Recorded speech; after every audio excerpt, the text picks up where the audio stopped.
And this is a series where we're just diving deep behind the scenes with some early stage founders to uncover those highly practical lessons to help other entrepreneurs in our community. And so as an agency, as Ember Tribe, we're really fortunate to be able to work with a lot of talented founders, people who have years of experience, in business, but also people who have kind of figured out how to do this as they go. And so I'm really excited for our guests today. And I figured, let's just kick this off. Lance and Malia, let's start with you and tell us a little bit about yourselves and your business.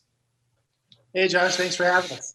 So yeah, our business is Modern Monocle, and it was founded by my beautiful wife here, Malia, about how we came across founding Modern Monocle. And the little hint is the reading glasses we have on it. Well, yes, we, like most of us, both of us kind of lost vision in our 40s. And neither of us really resonated with the reading glasses. I think for me, mostly the problem was I could never find them. I'd buy them and I have them in all the rooms. And then as soon as I would try to read something, I'd be like, where's my glasses? So the head pat. The head pat, the butt pat. And but one day I was like, I went to go read a menu and I was like, where's my glasses? I could not find them once again. And I was like, well, maybe if I had just tied it around my neck, I could find them, like joking to myself. And I kind of looked down and I had a pendant on and I was like, full light bulb moment. And so that was, the start of it. And then I kind of had to just do all the recon of I have no jewelry making background, but I always liked fashion and art. And so it kind of just a lot of research and a lot of, shut doors and a lot of Shark Tank. We watch Shark Tank every episode. But before all this, we were Shark Tank fans. But it's always like, what's the problem? And solving a problem. Yeah. And she was genius at it. And she said she designed jewelry before, but just dived in and took the bull by the horns and figured it out. But she's always been really creative and fashion sense. She helps dress me because I'm the opposite. I don't quite have the fashion sense. But she saw the problem. She designed some really beautiful jewelry, and within that, the pendants is disguised is a magnifier pendant.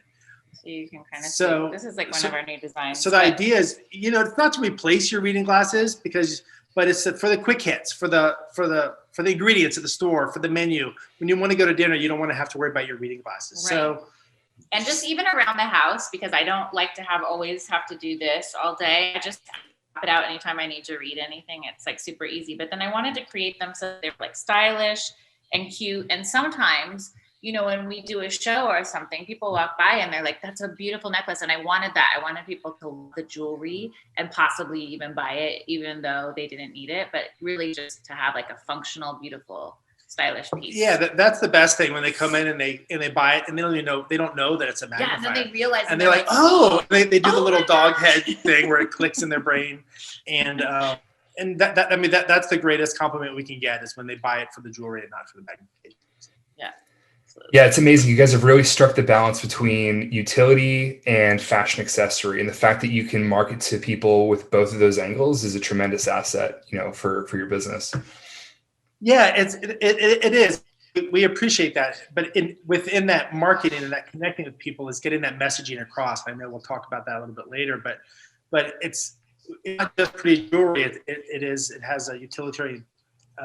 There's a tool, an element to it, and getting that message across is challenging because you have a finite amount of time before the short attention span of all of us moves on. So we have to totally do that.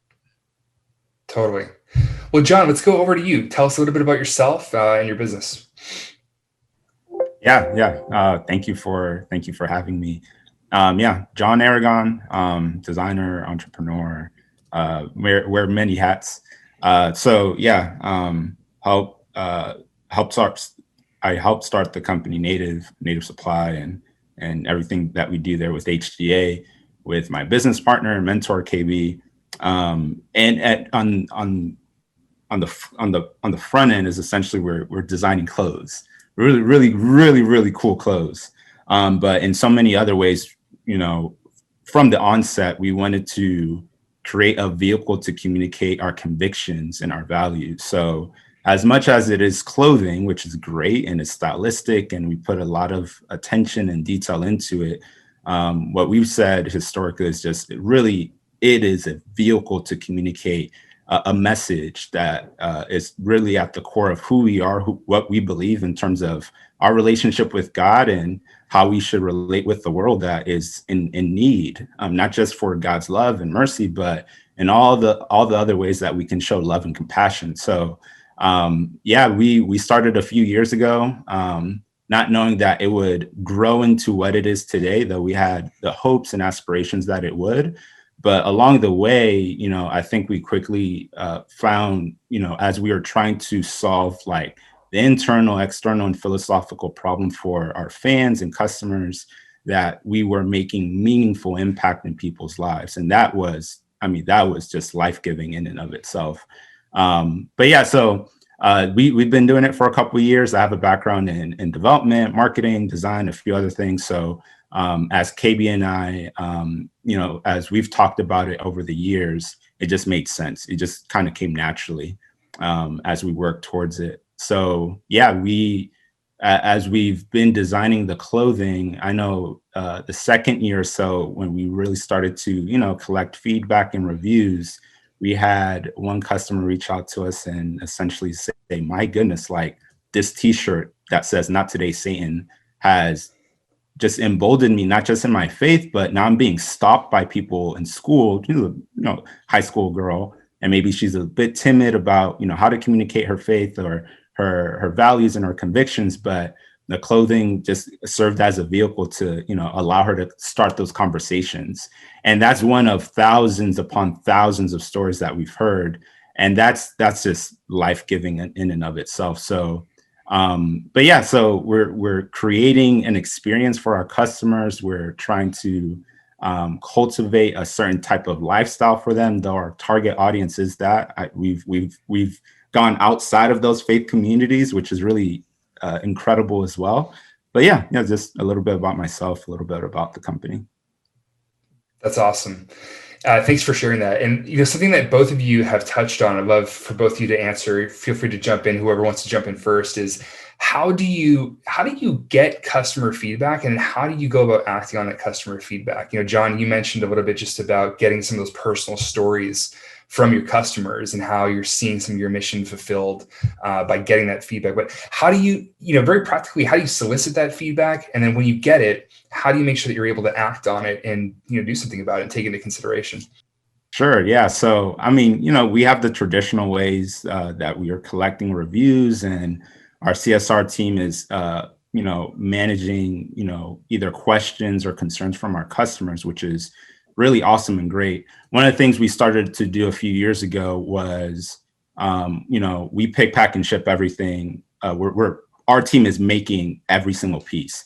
So as we're shipping the products out, we also ship out, like a little card that talks about, our values, our convictions. And then from season to season, the seasonal collections that we release, we have a particular message behind each of those pieces, and then we ask for their feedback. And that's either through a form of like the QR code or an email that we get back. So it's not just limited to the quality of the clothing, the messaging that's on the clothing itself, which is really powerful, but just the holistic experience that they've had. So, if you have ideas, send them over. Or if there's something you would like us to do, let us know. One of the things that we did in so many ways, it was really a response to a moment that I think we were all living this past year during COVID. We retrofitted all of our factories to produce N95 masks. So, myself, KB, Nat, others from our team, we have relationships with nonprofits and people in the medical industry. And we just had a burden for it. So for us, it really wasn't about making money, profit. We had, somewhat of a campaign strategy, but we had the means to do it. We had the machines to do it. We had the team to do it. And we were able to facilitate that for local hospitals here up in New York, nonprofits here in our city. And in so many ways, that was for us coming alongside our customers, where I think for many of us, I'm sure we felt this existential crisis of, I want to help, I want to contribute meaningfully to this thing. And what we said is, hey, if you order one of our custom HEA masks, we're going to make 10 N95 masks. And then as the supply chain of that depleted, we moved towards surgical masks. And I think we're doing like 20 per one mask. And we didn't make money off of it, but it was just really a way for us to kind of speak into the moment and respond to what our customers were experiencing, and just using our services, the things that we're familiar with, the things that we're able to execute well, and for a good cause as well. So, but yeah, so those are some of the things some of the ways we get feedback, either through the more traditional intentional ways, or just kind of having our pulse on like the zeitgeist of culture, what's happening, how can we speak meaningfully and redemptively into this moment. Hey, John, one question I had as a follow-up is, I know that your team subscribes to more of a scarcity business model. We can talk more about that later, but how has that played out in, some of the user feedback reviews that you get? Maybe tell us a little bit more how the scarcity model kind of impacts maybe some of how folks are responding and leaving reviews and user-generated content and things like that. Yeah, great question. So that was intentional from the onset. What can be, depending on the industry you're in, inventory is a huge thing, right? We're not just dealing with digital products, but we're dealing with like physical items. So in some respect, it is inventory, but we are intentionally trying to create scarcity behind the products to create momentum, to create anticipation for our customers. And we've improved upon that so that, we're able to communicate, hey, for our VIP customers who are in different tiers, this is when you can expect a drop. This is when you can expect a restock. So that incentivizes people to either spend more or share more. But I think the scarcity model has served us well, because since, from season to season, we're dropping, dozens and dozens of different items, we have conditioned our audience to know that if I don't buy this now, it may not come back. And we don't always communicate that. And that's not us being dishonest. That's just us using, within our own discretion, making the decision, we won't restock this. And other pieces who have gone on for 3-4 seasons, we just keep restocking because it sells incredibly well. And we love the message behind it. So we like the purpose that it's served, and we're always thinking critically from season to season how we can execute that well, leveraging kind of creating anticipation, excitement around it, but also obviously restocking and making a profit when we're able to as well. Very cool, John. You're an inspiration to us as well. I know, beautiful.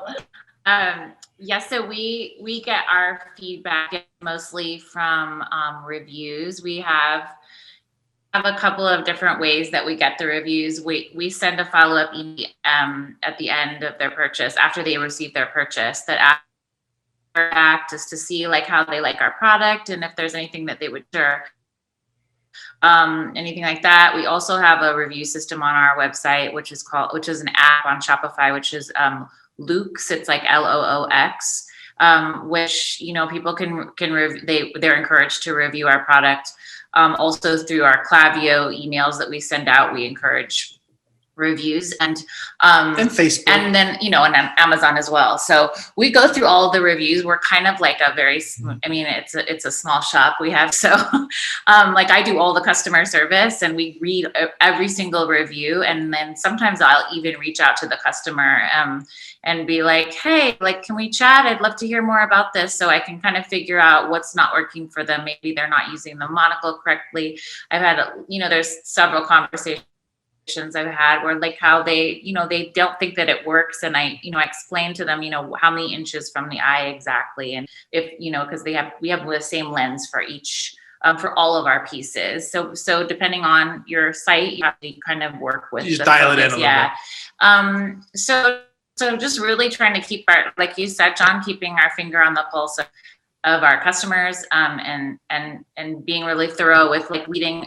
all the Facebook comments and all the IG comments, and and seeing if there's any validity. Sometimes they're just like people bored and sometimes they're just complaining. But it's really important, and Malia sort of kind of realize this and really appreciate it. She loves doing customer service stuff. She loves responding to the Facebook stuff, the emails, to the phone calls when people call in. And half the time when I'm listening, they're kind of shocked that she calls. She's like, oh, thank you. And then she calls back and she talks to him for a couple minutes. And especially nowadays, I think it's really, people just want to talk. Yeah. And she'll be on a 5-minute conversation with a lady wherever, and just about how it's great for her. And maybe no one's called her in a day or so. She may be a little lonely, but she gets a lot out of building that customer, having that rapport. And it takes a long time, but doing that, having that one-on-one attention to your customer, I think helps build a solid base. Absolutely. I think it's surprising for people when a company does that, but like, I just like as the owner to kind of reach out, and that's probably my favorite part is when I get to talk to the customer and see how like it's impacting their life and if it's helping them, and like it's just cool to connect with these people I don't even know, you know what I mean? So I like having that one-on-one experience with customers. Yeah, I just want to underscore that point. That is just, there's a guy, Paul Graham, who has an essay that's been cited a lot. It says to do the unscalable things, and like following up with every customer, it won't scale. But I think a lot of times we're obsessed with scale and we're obsessed with what can be systematized. And then you miss out on these opportunities to get great feedback, great qualitative feedback from your customers, which is going to set you up for success in the future. So yeah, I love to hear both of you doing that. I do want to direct a question back to Lance and Malia, just around, PR. You guys have been a lightning rod for PR, it seems, having appearances on the Today Show and Kelly Ripa. Maybe you could just kind of peel back the curtain a little bit on that. How did you get those engagements, and how would you recommend other people maybe trying to position themselves in the same way? Well, we send out a lot of product. We send out like a lot of packages. We try to figure out, a lot of it is just trying to figure out who our key target demographic is, and then we find celebrities that we think might be open to that. We send out tons of packages to the stylists. Our publicist has some, and just anything that we can do to kind of get the product out there. And we've lucked out. I feel like we just lucked out with a couple of really amazing. The Kelly Ripa thing, yeah, it was really organic. We sent them a package a long time ago, possibly even a year ago, which is typical, and nothing happens. But I guess stylist gave it to her as a gift, or just kind of gave it to her, and she fell in love with it. And some people think, I should say that some people think that our monocles are stupid. Like, oh my gosh, that's such a dumb thing. Just put glasses on. But unless you need reading glasses, unless you get it, unless you lose them constantly, you either get it or you don't.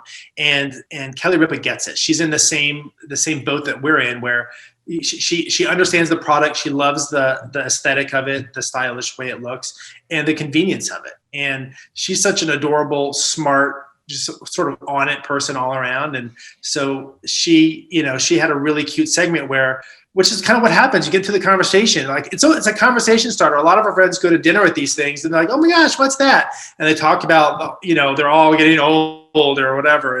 And it's a conversation starter. It's fun. And that's a big part of kind of the culture that we try to cultivate a little bit. But even though Kelly Ripa, her producer, was making fun of her for having it, and then they got into a little back and forth about, you're going to need it one day too, young lady, and that's the truth. And it was that. That was that was an organic moment that we never could have planned. But we followed up that segment. We sent them like a huge, like more monocles, and we're like, here, give some to Ryan, give to your husband, like, you know what I mean? Let's like really capitalize on that, because Ryan said on the show that I don't need my. So I have my reading glasses. So we're like, all right, let's send Ryan a couple of our dog tag style monocles. Like, they're more for the men, and see if they resonate with him. That's amazing. Your product out there, or just giving it to people. Like, you get it, and another person has it, then they talk about it to somebody else. It's just. But and you do have to be a little smart. Because we're an older demographic. Like the young hip kids, they like, we do pretty well with them for Christmas, and They're gift giving. when they're gift giving, but it's not something that they relate to. So we're not really super Instagram, but you have to find your audience. And up until even recently, we still are in the audience finding phase, and then maybe you never get out of it. That's why we come to you guys to help us with that. But that was critical to know who to send it to, who we can hopefully get some feedback from, and create our base from there. It's amazing. And sometimes it's more important to know who your customers aren't than it is to know who they are, right? It's good to say no. It's good to exclude when you're doing something like this. Yeah. Well, John, that might be a good segue for you. You are actually a pretty talented guy in terms of your stack, if you will, with your skills. Like, SEO, you're a graphic designer, digital marketing. So what are some of the reasons why you went about saying, no, I actually want to hire an agency to do this work? I guess maybe walk us through some of the business strategy piece of why you would decide to maybe delegate this portion of your workflow. Great question. So KB, my partner, I've worked for and with him for years. He in so many ways, he spearheaded that. I've worked with other agencies in the past, as I've worked in design firms and big and small companies.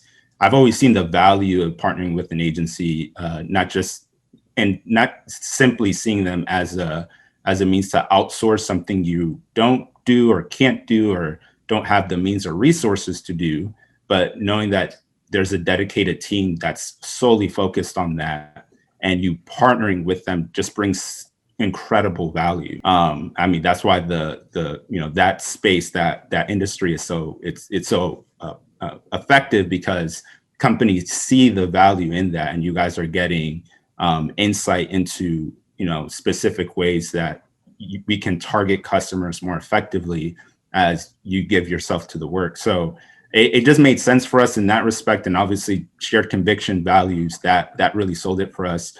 When KB and I, discussed it with you guys and TJ and the rest of the team, it was just fluid. We could have gone with any other agency. There's other agencies that, are able to or claim to do similar things or things better, but the conversation with you guys just made a lot of sense. Shared values, convictions, what you guys were able to offer, not making, false promises or anything like that, but realistic goals and objectives that, for us as a team was important to see. It just made sense. So it was natural. We have individuals in our team that are talented. I've done SEO, SEM stuff myself over the years, but having another team that's focused and dedicated to that is incredible. Your check is in the mail, John. I promise I'm not fishing for that compliment, but I appreciate it. But no, I think what I'm hearing you say there too is it's like, just because you can do something doesn't mean you should. And that means that you have to say no to something else. So it sounds like there's things that you've identified in your business that you need to double down on, and in order to keep the business moving forward. Yeah, absolutely. That's a big part, just being, part owner and CEO, janitor, you have to do all the things, but at a certain point, you have to learn how to delegate things to other team members and partnering with others so that you can scale effectively. Scalability is always a huge thing, regardless of what stage you're at, either with your company or, startup, and identifying what those pain points are crucial. So we've identified all those milestones for us as a team, and there's huge, opportunities for growth for us, of course. But this was one avenue that we felt it was important. I'm just curious, John, what are some of the activities since you've, brought on an agency has allowed you to kind of take a step back and do that you wouldn't have otherwise done? Like what other activities are you picking up? We hear that a lot from founders. It's like, hey, you guys can handle this, which allows me to go and do R&D or, product development and things like that. What are you up to these days? Yeah, I'm still wearing many hats, which is great. I still enjoy it. So I'm still exercising the discipline of delegating things more, but having, I can oscillate between being creative and incredibly analytical and tactful and making sure every decision is informed by data. So just having that aspect and component of our marketing strategy offloaded for me personally has freed me up to think more creatively about the execution of those ideas outside of how things are performing in terms of how what the data's saying. So for me, it's just giving me more creative bandwidth to do what I'm good at. And at times come in and give thoughts and ideas when it comes to the data, and how that can be executed and what decisions can or cannot be made. But that's why you guys are there, which is amazing. So for me personally, that's just been amazing. I'm sure for others, it's similar stories, or, you can give yourself to other parts of the company. But, that, and then other things that I'm responsible for within our team, with myself and KB and others that are part of our team, so that we make sure other parts of the company are working and functioning fluidly.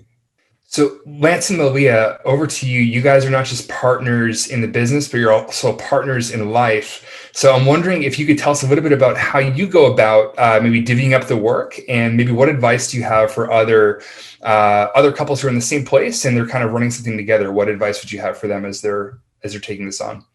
Whatever she says goes. It's like figuring out what you're good at, and like there's certain things. I'm very creative. I'm just mostly right-brained, and so the techie stuff, those kind of things, it's difficult for me. I call him the VP in charge of everything. I'm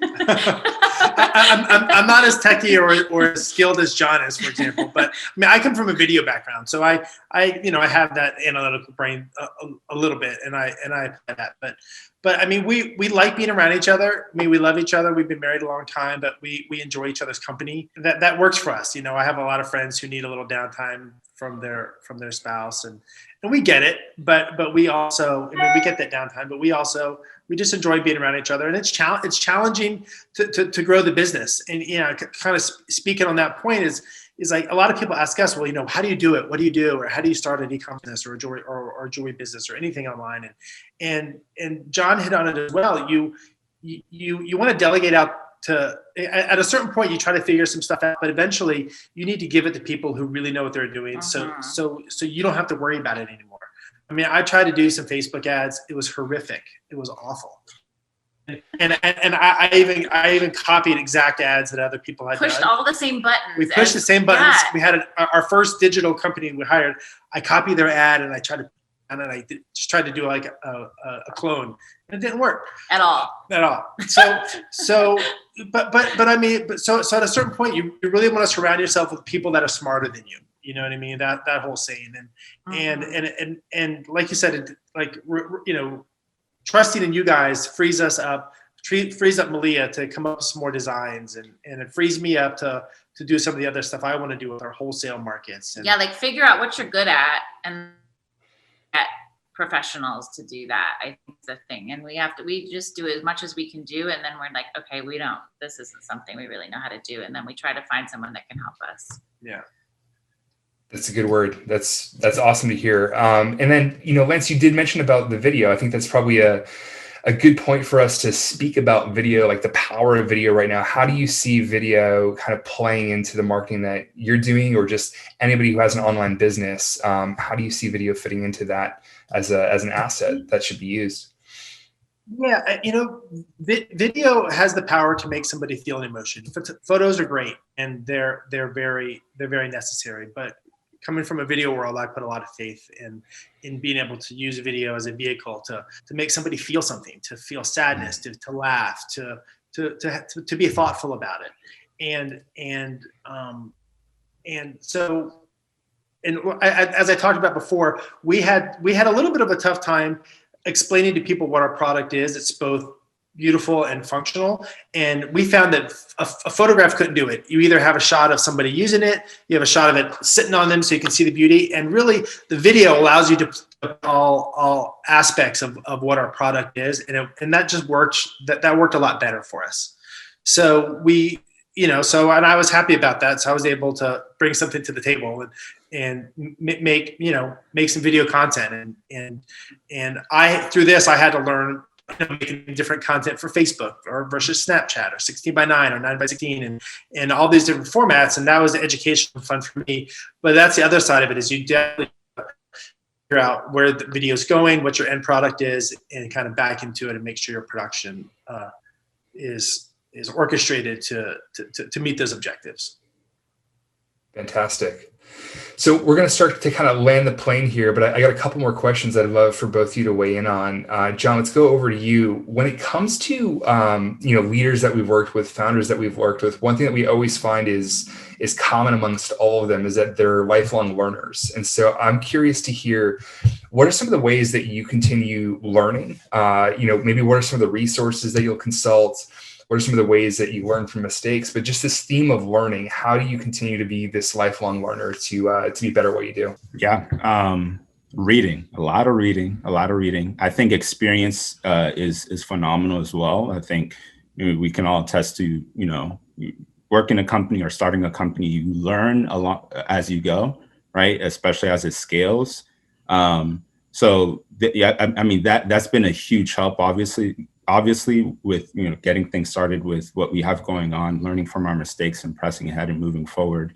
But for me, it's just staying informed, just keeping a pulse in terms of what's happening in the e-commerce world, what new partnerships are going on within the e-commerce world and how that affects us in terms of our bottom line and what we're able to do so that we can serve our customers and our audience effectively.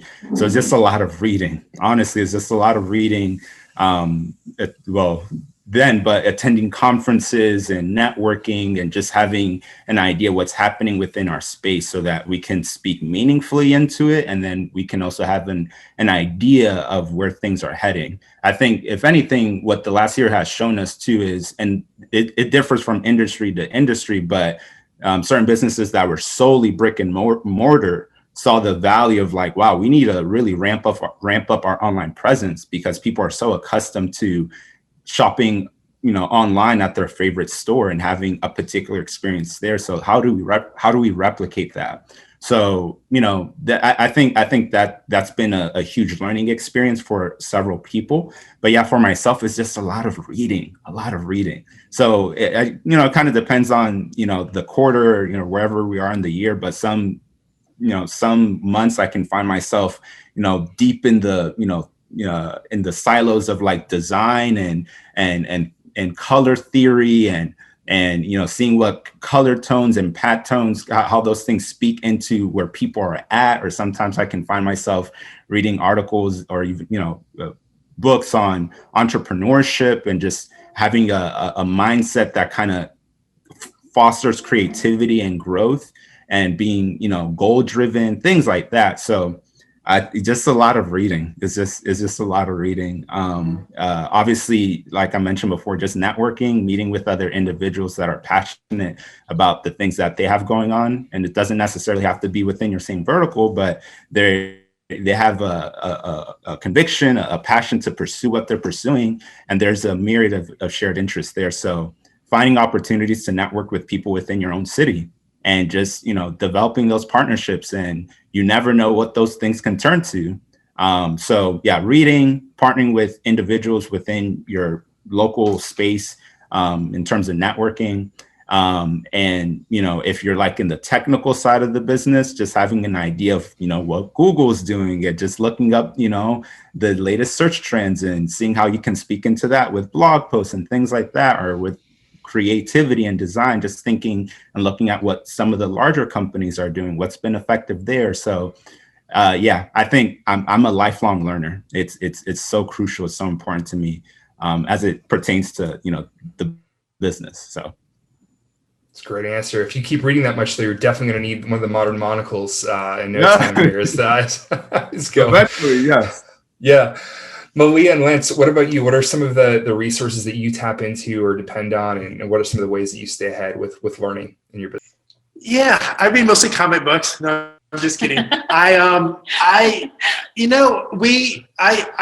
playing catch up. To be honest, I'm playing a lot of catch up within the digital realm. So I try to keep up, as John mentioned, with what Facebook is doing and their changes and how they're not showing us what our ROAS is anymore, and all that sort of stuff, and learning Amazon a little bit better. So I'm trying to keep abreast of all the changes, which are almost impossible of all the technical stuff that happens within our business. And I think that allows Malia to free up with some of the trends that she's doing stylistically. Yes, definitely. Like, I mean, the fashion side of things is a lot more fun and easy. It's just like, figuring out what's trending and trying to guess, what will trend, and then also keeping in mind my demographic they're not extremely trendy. They like things that are more classic. So it's like trying to find that fine line of what I think that they will love. So that's that creatively, that's kind of what I'm doing. But the whole thing is constantly a learning process. When you start, starting your own company, starting an e-commerce, like we didn't even know what digital marketing was when, a couple of years ago when we first started. So it's like, it's all a learning process. Every single day is just like, we need to expand in this way. And then we research of how can we expand that way? We talk to other makers and see, how did you do this? What's the best way that you do get wholesale accounts? It's all, a learning process. And it's great. It's great fun. I really enjoy what we do, and it's just like I feel very blessed that we're on this journey. Yeah. She's made a couple friends with some other jewelry makers and other people in the business, and as John mentioned, that's one of the that's one of the things is don't be in your bubble. You have to get outside your bubble, even with what we're going through right now, hopefully coming to an end. But you have to reach outside, and whether it's on a Zoom or hopefully coffee with somebody, but seeing what their experiences are, and it's all about being human. So. Excellent.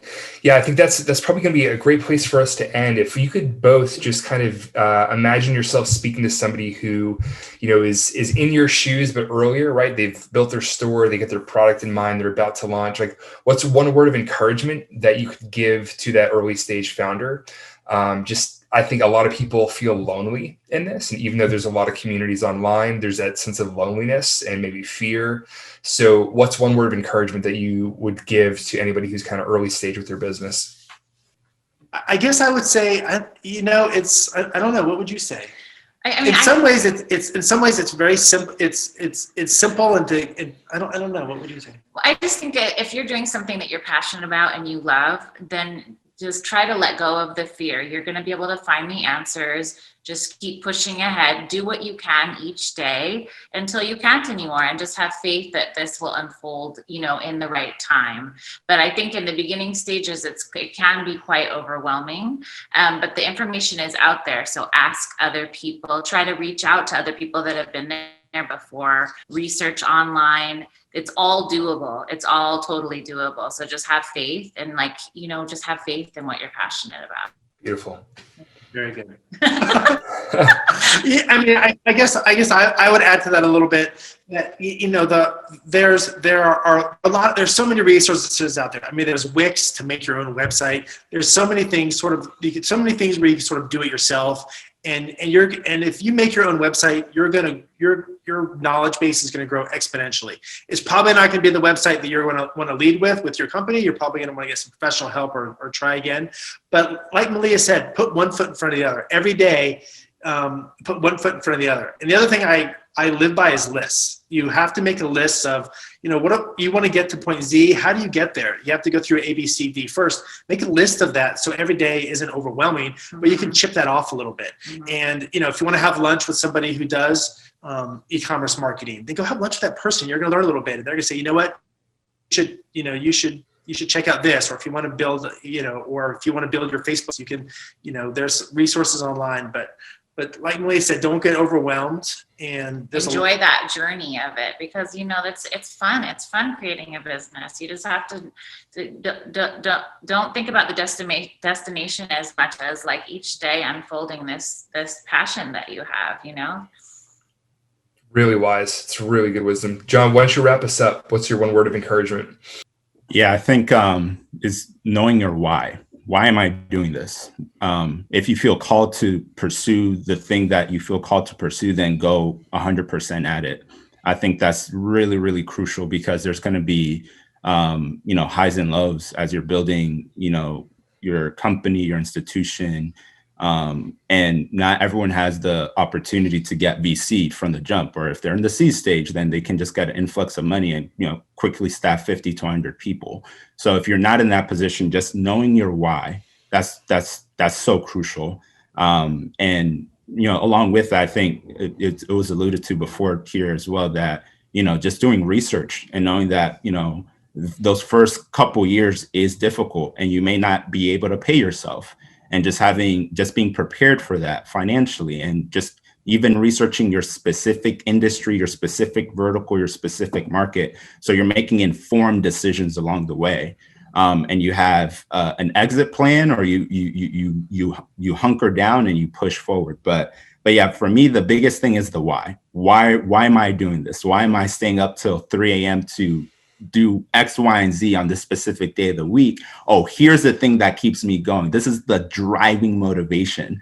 And this is why I'm doing what I'm doing. But yeah, just identifying that why. I think that can either A, require some soul searching, or B, just see what your driving motivation can be. It could be something very heartfelt and beautiful, or it could be something incredibly vain, but just discovering that why is important. It's amazing. Well, I want to thank each of you for being here. Lance, Malia from Modern Monocle, John from Native Supply. You guys had so much wisdom to share with us. We'll have links out to your brands and some good recaps of this content, you know, in this post, wherever it may be found. But yeah, thanks again for all of you being here. And we're really excited about 2021. Thank you, Josh. Thank you, PJ. Everyone. Nice Thank to meet you, so John. much. Nice meeting you guys. Thank you. See you all soon.